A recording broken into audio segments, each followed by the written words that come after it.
माता की जय, भारत माता की जय, भारत माता की जय, भारत माता की जय, वंदे मातरम, वंदे मातरम, वंदे मातरम।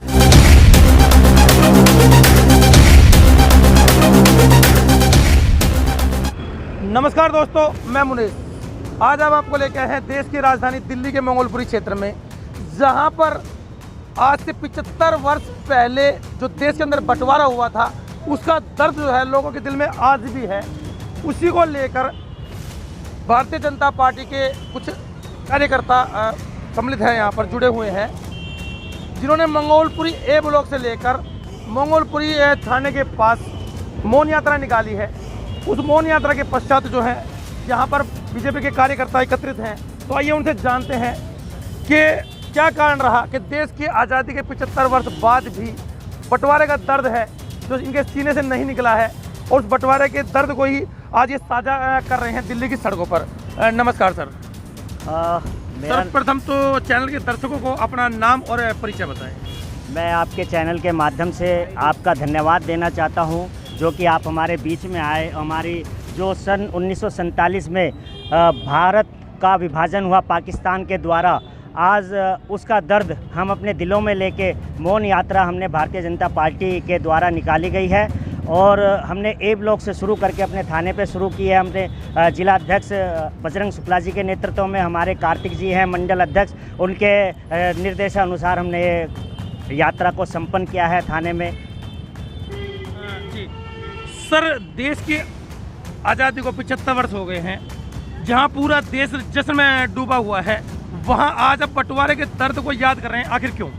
बिल्कुल, देखिए, हमने देश का बंटवारा अपनी आंखों से नहीं देखा, लेकिन जो हमारे दादा परदादा हैं उनके मुख से हम ये सब बातें सुनते आ रहे हैं। इसके अलावा हम काफ़ी जरिए जो आजकल सोशल मीडिया में काफ़ी एक्टिव रहते हैं, आजकल जनरेशन, उनको नहीं पता कि उस टाइम क्या हुआ था।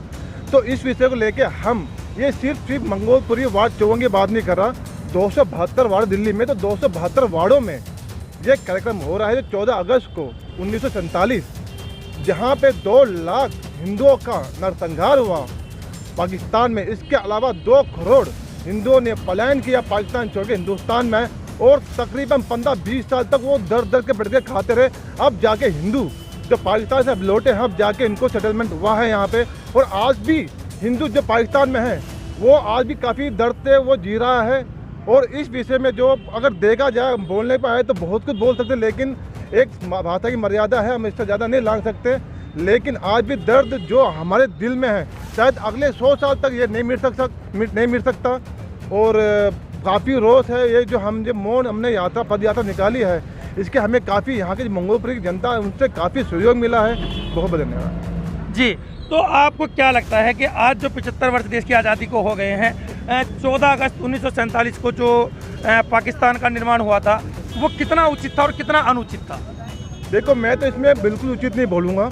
मैं क्या, पूरा हिंदुस्तान की 140 करोड़ की जनता कोई उचित नहीं बोलेगी, क्योंकि बंटवारा होना देश का किसी को भी कबूल नहीं था, किसी को भी कबूल नहीं था।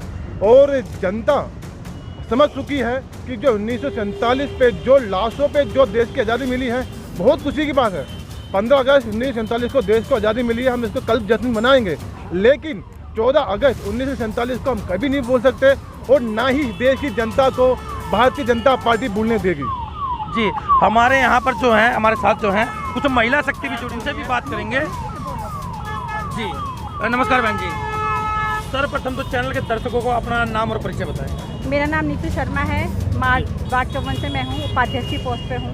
भारतीय जनता पार्टी से? हाँ, भारतीय जनता पार्टी से। महिला शक्ति की तरफ से हम बात कर रहे हैं। 75 वर्ष देश की आज़ादी के जश्न में जहाँ सारा देश डूबा है, वहाँ बंटवारे की बात को याद करना क्या आपके हिसाब से उचित है?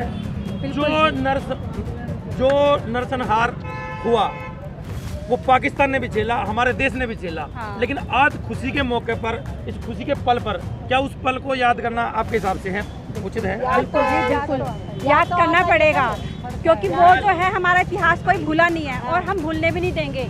हमारी आगे जनरेशन भी है, उनको पता चलना चाहिए कि हमारे साथ क्या हो चुका है पहले। तो ये चीज़ अगर दुख भी हमारे जो और लोगों ने झेला है उसको हमें भूलना नहीं चाहिए। कल खुशी का दिन है, हम वो भी बनाएंगे, और आज हमारे लिए जो दुख का समय है हम वो भी निकालेंगे। इसीलिए ये चीज़ दुनिया को बताना बहुत जरूरी है। पाकिस्तान जो है वो हमारा एक पड़ोसी देश है। हाँ जी, आज उनके आज़ादी का दिवस है। हाँ जी। पड़ोसी की खुशियों में खुश ना होकर हम उनका विरोध कर रहे हैं, नहीं, तो क्या ये राजनीति नहीं है? नहीं, क्या ये उचित बिल्कुल। है? देखो, राजनीति तो एक अपनी जगह होती है, लेकिन हम अपनी पड़ोसी का हित सोचें, ये तो ठीक है, लेकिन हमें अपना भी तो हित सोचना चाहिए। किस तरह से पड़ोसी वो हमारा बना, वो हमारा पड़ोसी बना क्यों? वो तो हमारा देश था ना, वो पड़ोसी बना कैसे बन गया वो पड़ोसी? वो हमारा देश, अगर सोचा जाए भारत, जो अखंड भारत की जो हम बात सोचते हैं उसके अनुसार वो हमारा पड़ोसी देश नहीं है, वो भारत ही है। वो हमसे छीना गया है, वो हमसे छीना गया है। और जो आरएसएस और हमारी बीजेपी का एक एम है कि हमें अखंड भारत बनाना है। अखंड भारत के हिसाब से अगर हम सोचें तो ना बांग्लादेश, ना पाकिस्तान, ना श्रीलंका, ना अफगानिस्तान, वो सब हम ही हैं। हमारा एक अखंड स्वरूप है जिसको हम, मतलब हमें इन देशों को तो स्वीकार करना ही नहीं चाहिए। मेरी अगर अपनी स्वयं की मांग है, मैं इनको स्वीकार नहीं करना चाहिए। ये तो हमारे ही देश के अंग हैं। हमें एक याद रखना चाहिए कि ये हमसे ज़बरदस्ती छीना गया, हमारी इच्छा के विरुद्ध। आप जो विभाजन की बात कर रहे हैं, आपने मौन यात्रा निकाली है दिल्ली के अंदर, देश की राजधानी में 2 दिन पहले ही कुछ आतंकवादी पकड़े गए हैं जो देश की अखंडता पे चोट पहुंचाने की तैयारी कर रहे थे। तो क्यों ना हम विभाजन की बातों को छोड़कर जो आने वाला कल है, देश अखंड भारत की तैयारी में लगें, और जो आपत्तिजनक गतिविधियां हमारे दिल्ली के देश के अंदर हो रही हैं उनकी सुरक्षा पे ध्यान दिया जाए। आपकी बात बिल्कुल सही है।